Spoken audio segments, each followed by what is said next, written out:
Welcome to Emerging Ease, where we will focus on unraveling the difficulties in the midst of our journey and move toward forward progress. This program is not meant to replace any form of therapy, and you are encouraged to seek out a mental health professional if necessary.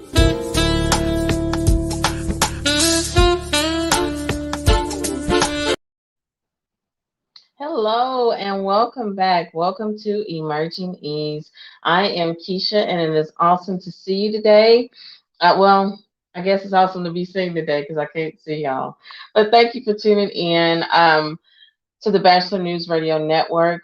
During the show, if you have any questions or any comments that you want to share, please feel free to do so in the chat.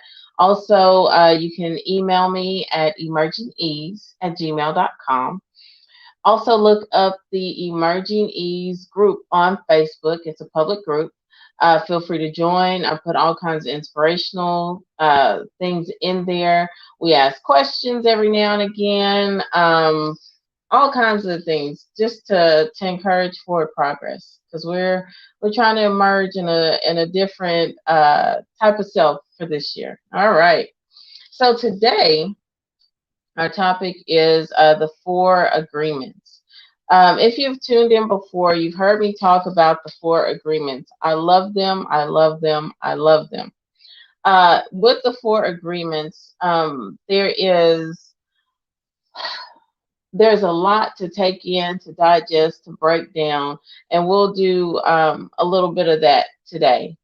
Looking at what it is to use these 4 agreements, not just for your interactions with others, but the way you view yourself, the way you interact with yourself through your thinking, the way you take care of yourself. We have to be very, very mindful of that.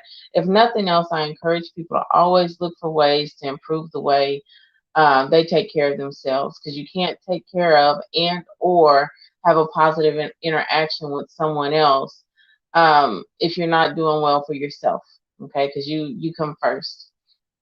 Now, with the 4 agreements, I will show you the book because this book is amazing. It is by Don Miguel Ruiz. Awesome, awesome, awesome. You can find it on Amazon, Walmart. I think it's on Audible. Awesome, awesome, awesome book. And it, as you can see, it's a thin book. I tell people all the time it's thin. But it's so much wisdom and insight that is between the covers. It's so rich with information. I encourage my clients to even read it. Now, the thing with reading it, because I tell you, I don't have anyone do anything that I don't do myself. I read it, but it's not one of those read from cover to cover books. It's one of those books where you read it, stop, process it, think it, practice it, go back, reread even what you read, think about it some more, practice some more, and then go to the next step. The thing is, if you're trying to rush through it, the irony I found is the folks that have tried to go from cover to cover, like, okay, I got this. You can't if you even want to, because it triggers so many things in your own thinking and ways to kind of self-check to see where you're at, where you've been, where you've even come from to get to where you are today, and what do I need to do to get to my next step, my next push. So I encourage you to take it, process it, and we'll kind of break it down today, and go through it. He also has another one that complements the 4 agreements, and it's called the 5th agreement. That one is awesome as well. It brings everything together, and it gives you a whole nother perspective of the 4 agreements and how they work together. Very, very insightful. Very, very insightful. With the agreements, like I said, there's 4 of them. The first one is be impeccable with your word. That one, just looking at that statement, you're like, well, what the heck does that mean? Be impeccable with my word. How am I not impeccable with my word? Well, the thing with this is it has like 4 key components. The first is speak with integrity. That means say what it is and mean what you say. Now, if you're like me, that's a country statement. You know, I'm from the country. Say what you mean what you say. That means nobody should have to read in between the lines. No one should have to guess. No one should have to assume. It gives you a definite starting point, a definite end in your communication. Now, the thing is, and that integrity is, think about how you also speak to yourself. Speak to yourself with that same type of integrity that you would speak to another person with, and that you would expect that they speak to you with. In that integrity, you have to be mindful of what you're trying to get across and what your goal is in that communication. The next one is say what you mean. Always. Even when we talk to ourselves, one of the most difficult or the most difficult person to be honest with is self. So if you can accomplish that honesty with yourself when you're thinking about things, when you're setting your goals, when you have your self-talk moments, and you say what you mean to yourself, um, that changes the whole dynamic and stress because we talked about eustress and distress. When we say what we mean, we have less distress and more eustress. Now, with that, it kind of ties back into to the integrity part is say what you mean, but also say it in a way that's able to be constructive, not destructive. In that constructive information that you're offering to someone else or offering to yourself, be honest and forward speaking. Okay, so in that honesty, you may and I'll just use an example. Be saying we kind of talked about last week, like saving money. Honestly, you may say to yourself, I have a lot of emotional spending. I need to kind of get my emotions in balance before I allow myself to go out on shopping the way I do. That's past necessities. Okay. So it's one thing to go get necessities, but when we get into the want situations and we're in it, if you're an emotional shopper or spender, that can be something that you say to yourself honestly. I'm an emotional spender. Own what it is. I am this person, or I think this way. This way of thinking has been hurtful to me. This way of interacting with other people has been hurtful to me. Um, and go forward from there. Now, the thing is, because in that very first one, be impeccable with your words, you may end up in a whole ugly cry you did not expect. I'm just giving you a forewarning, and that's okay. That means it's time for your body to purge the past and start moving toward the future in a healthier way. Um, Another key component is avoid using um, your words to speak against yourself or to gossip about others. Because remember, the integrity piece is in there. Part of integrity is being truthful, right? Being truthful brings you to the point that there's absolutely no reason to say anything hateful, hurtful, or untrue about yourself or someone else. Because usually the truth will resolve any and everything that's going on. Okay. So if you're having an interaction with someone and you're thinking, especially let's say it's a stressful interaction, maybe it's an ex or a soon to be ex, or a difficult family interaction or a difficult coworker interaction, being impeccable with your words causes you to use that one saying, is it true? Is it helpful? Is this constructive? Okay. When you check all three of those boxes, whatever you say is going to come out in a way that is going to allow the hurts to start to heal and to allow progress to happen with you and that person or within self. So be mindful about that. If it's gossip, of if you have to put in front of it, I heard, or I think, or I assume, it's not helpful, it's not constructive, and it's possibly not true. So therefore, it's going against you saying what you mean and the integrity of your word. Um, the next one is use the power of your word in the direction of truth and love, also in the direction in which you wish to go. So that goes back to to biblical stance for Christians. Also, in the Quran, it says the same thing.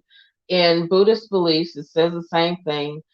It's about manifesting what you're trying to get to.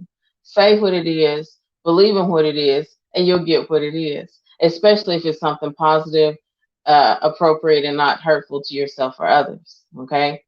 So, in order to do that, you have to use the power of your words. In the book, as well as even in discussing this book with colleagues or clients that I've referred to read it, it talks about the word as um, this whole object in a sense, to kind of give you a picture. And to maintain the integrity of this object, you have to be mindful of how you use it. You have to be mindful of how, with the power that it holds. Because even though we said we used to have as kids, sticks and stones may break my bones, but words will never hurt me. We know that's a total lie. That's a total lie. Words are very hurtful because the thing is, those sticks and stones, you may heal from those physical bruises. You may be able to pick up and discard those things. But words, once they're out of our mouths or we're speaking them inward, once they're out in motion, it is so difficult, almost impossible to catch them and to correct them. And the thing is, it's so much more work to have to catch them and correct them than to get it correct the first time and to say, let me challenge myself. Let me look and see if I'm being impeccable with my word. Is this the best way for me to communicate? Also, being impeccable with your word causes us to be mindful of what we say. So then it makes us stop and think, what is my goal with this communication I'm trying to have? What is my intended outcome? Even with personal talk, when you have self-talk through your thinking, even if you speak out loud to yourself, because I do it too. What is my ultimate outcome? How is this going to help me? How is it going to possibly be hurtful? Now, the thing is, we have to be mindful of the difference between a hurt as a negative and a hurt as a healing hurt. If you're telling something that's true in a constructive manner and someone says, oh, that's hurtful, what that's doing is causing them to be more mindful about whatever that area is. So that's a way to start healing, because it's saying, hey, let's go ahead and put truth on the table. Let's look at truth from all sides and let's determine what we're going to do to move forward in that truth. Okay. So looking at that, being mindful about it. The next one is don't take anything personally. Now, I will be upfront and honest. This one took me a couple of rereads, and I cried a couple of ugly cries, and I got frustrated.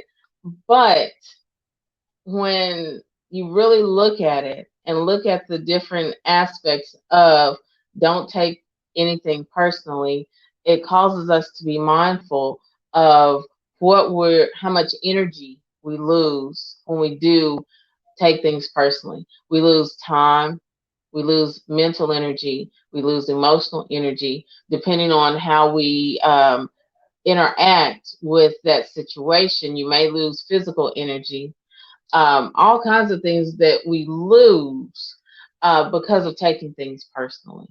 So, one aspect, because this one has three dynamics, is nothing others do is because of you. That one, I encourage anyone who does choose to read this book, sit with that for a while. Everyone's interaction with you has absolutely nothing to do with you. I was like, wow, that's powerful, especially looking at when you think about trauma.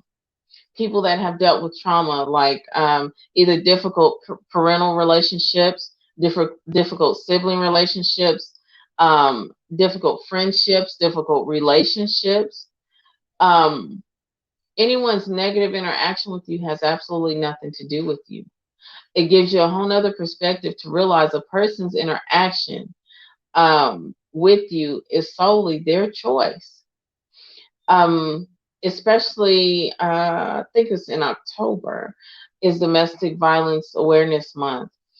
And in thinking about that and how powerful that concept is to a person that has been victimized by domestic violence, and not just physical, but even verbal, emotional, sexual violence, any other type of trauma imagined. And let me be impeccable with my wording. A person that's been victimized is not a victim. They are a survivor because you survived it and you surpassed it. So you survived. But people's behaviors can be victimizing to others. So in looking at that, it's just like, oh my gosh. Many times people who have experienced trauma will figure out a way to blame themselves. Even with people who have experienced, for instance, sexual abuse. Oh, well, it was something that I wore. It was the perfume I had on, the cologne I had on, the way I spoke, the way I wore my hair. Their favorite color was my favorite color. We, as people, will usually find ways that to identify what we did to trigger what was hurtful from other people. That's how we are as people. Because what that is our innate belief that people are not bad. Okay. So when you don't want to believe someone else has poor motives, destructive intentions, then you have to rationalize how this interaction that they chose to have with you happened. Okay. So with that, that's a very, very powerful portion to kind of sit with and turn over and think about. Nothing others do is because of you. Regardless if you can call somebody every name in the book, it does not justify their choice to interact with you in a negative way. What it should do is, because if you're trying to use your words impeccably, you should be challenging yourself on, why would I say those types of things? Because I want to be impeccable with my word.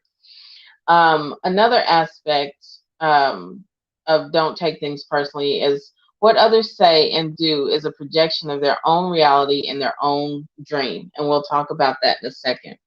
Um, I want to tell you guys that, or remind you to tune in to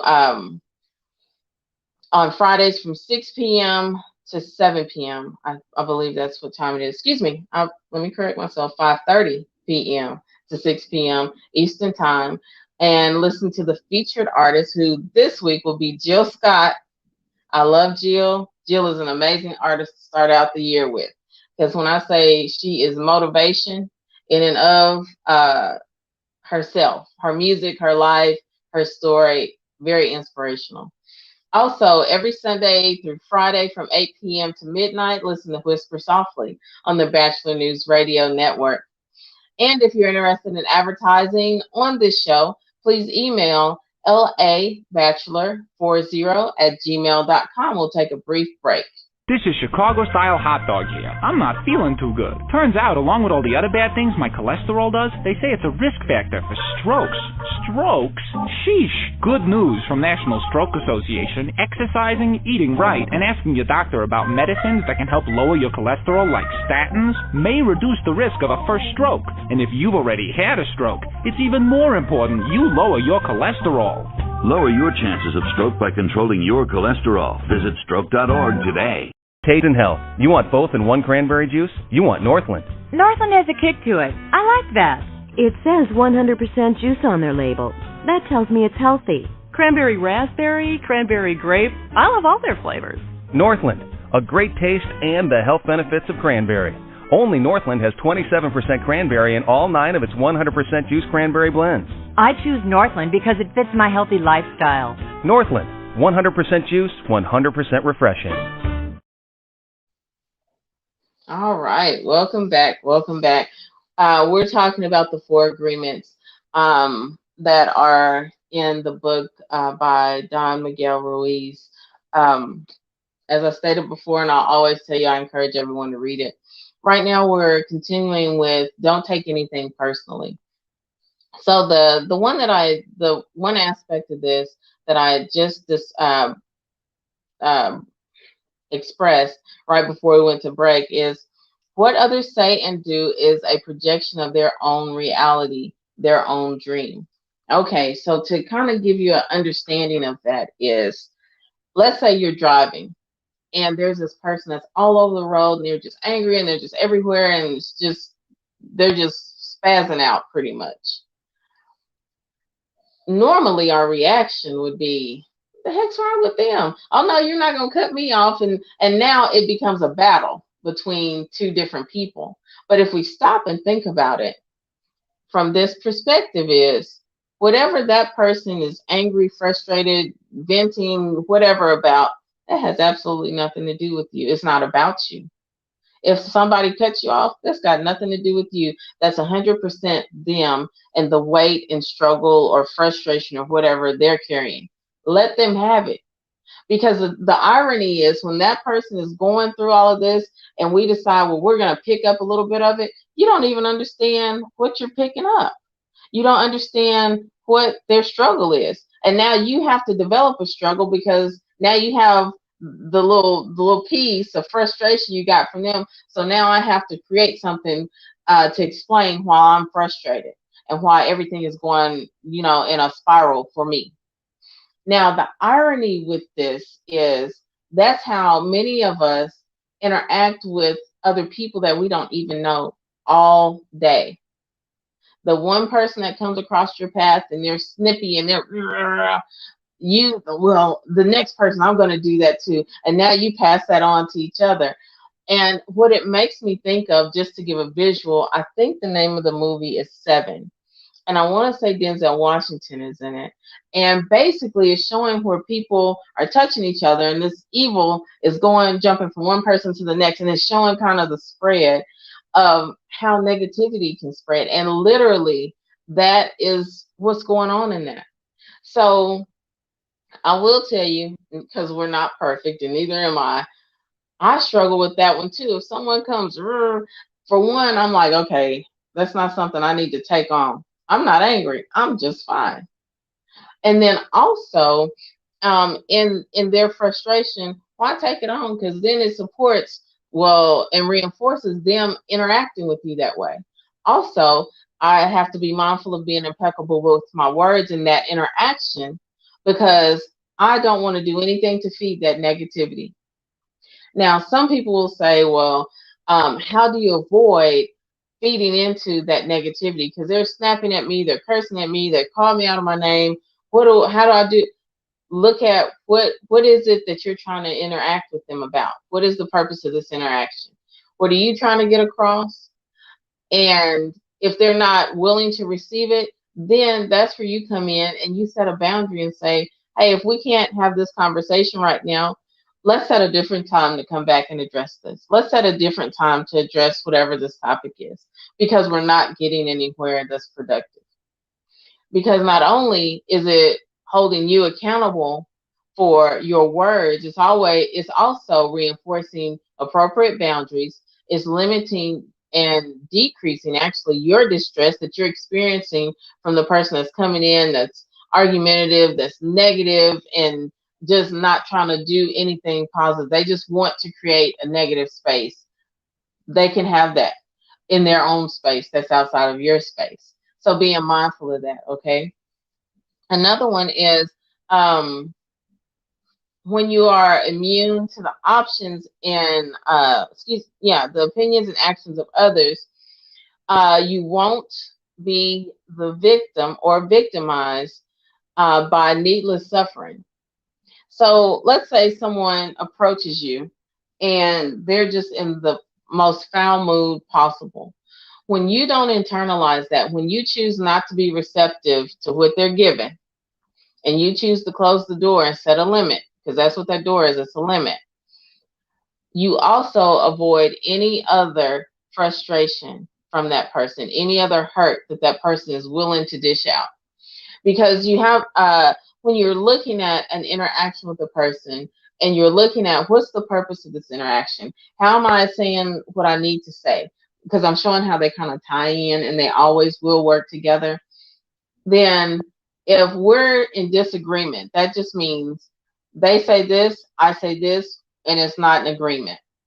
If there's no way for us to reach a compromise, to reach an agreement, then it's my choice to leave that interaction. And when you leave that interaction, it's just like that. Just like when you close your front door, you're closing off the outside. You're not, you don't have it cracked and looking, and any and everybody can run in and out. You don't have it flung open. I'm just going to walk away from the door and I'm just leave it open. And whatever or whoever can rush in or anything like that, you set that boundary and you hold that boundary. Because that's like the vision of it will be like a front door. When you close the front door, the outside is outside and the inside is inside. And the only way you can receive is if you choose to open that door. I think I'm going to stop right there because the other two are kind of in depth and they all connect. And in the connection with these 4 agreements, when I say, if you choose to order the book, do so. If you choose to listen to it on Audible, I'm sure if libraries are open in your area, depending on how COVID precautions are, the library should have it as well. It is an awesome, awesome read. And it's one of those books that you can go back to time and again and find something new and find other ways to grow, find other ways to challenge yourself. I encourage you, if you have a friend group, a church group, any type of group of folks that like to read or that are willing to read that book together and talk about it. There is also a workbook, I believe you can order on Amazon as well, or from any bookstore that goes along with it. And it gives you more things that are kind of a little bit more in depth than just reading and processing on your own, but it gives you some things to kind of reflect and some things to practice on. When I say amazing, this is amazing. That's the best way I can put it. And when you find yourself using those things, am I being impeccable with my word? Am I not taking things personally? And even those can be some meditations that you use. As I go into the day, I choose, be mindful of your ownership in it. I choose to be impeccable with my word, with myself and with others. Throughout today, I choose to not take things personally from others.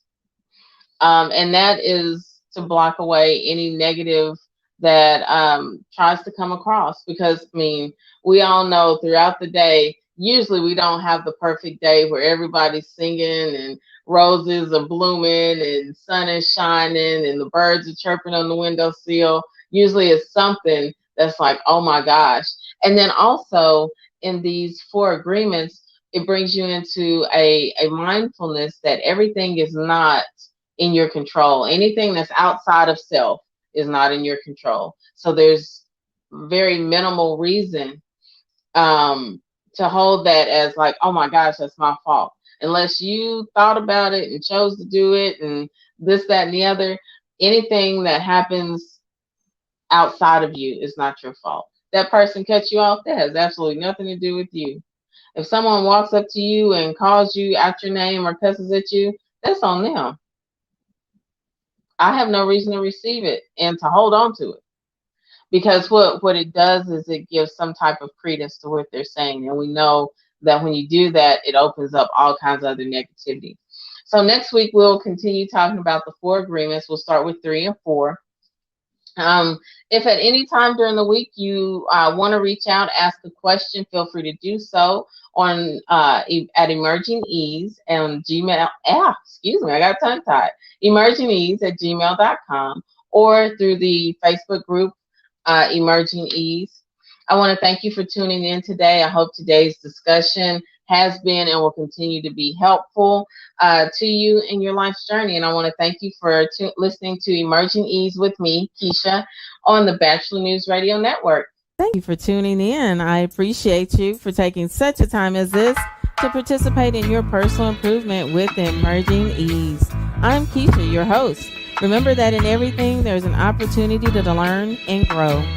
If you are experiencing a difficult time, please reach out to the National Crisis Prevention Hotline at 1-800-273-8255 And I look forward to hearing from you next week on Emerging Ease with Keisha.